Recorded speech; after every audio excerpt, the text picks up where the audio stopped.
গুৱাহাটী মহানগৰ সহ সম্পাদক হিচাপত আৰু এই যে কাৰ্যসূচী চলি আছে তাৰ সংযোজক হিচাপত মই আপোনাৰ লগত স্বাগতম জনাইছোঁ। আৰু এই বছৰ আমি 3 ঠাইত এই কাৰ্যসূচী লৈছোঁ। এটা আমাৰ কামাখ্যা মন্দিৰ চহৰত, এটা ইয়াতে কালীপুৰত আৰু এখন আমাৰ পাণ্ডুত গ্ৰাম্য দেৱতা মন্দিৰত চলি আছে। আমাৰ গোটেই বিশ্ব হিন্দু পৰিষদৰ পৰা যিমান শ্ৰদ্ধালু আহিছে এখেতক আমাৰ স্বাগতম জনাইছোঁ। লগতে এইটো সকলো সুবিধা আৰু কামনা এইটো কৰি আছোঁ যে শান্তিপূৰ্ণ উপদেষ্টালয় এইটো কামটো হৈ গ'লে আমাৰ কাৰণে এইটো বহুত হেৰি আছে।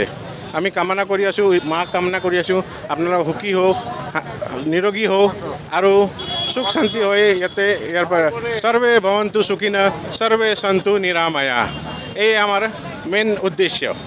আৰু বিশ্ব হিন্দু পৰিষদ গুৱাহাটী মহানগৰ সমিতিৰ পৰা আপোনালোকৰ যিমান ৰাইজ গুৱাহাটীবাসী ৰাইজ চবক ধন্যবাদ জনাইছোঁ, যোনলৈকে এই প্ৰতিপক্ষ লৈ এইটো আমাক কামটোক আগবঢ়াই নিয়ে। যিমান দানদাতা আছে আৰু ডাক্তৰ আছে, ডাক্তৰ টীম আহিছে, যিমান হস্পিটেলৰ পৰা আহিছে এখেতক আমি ধন্যবাদ জনাইছোঁ।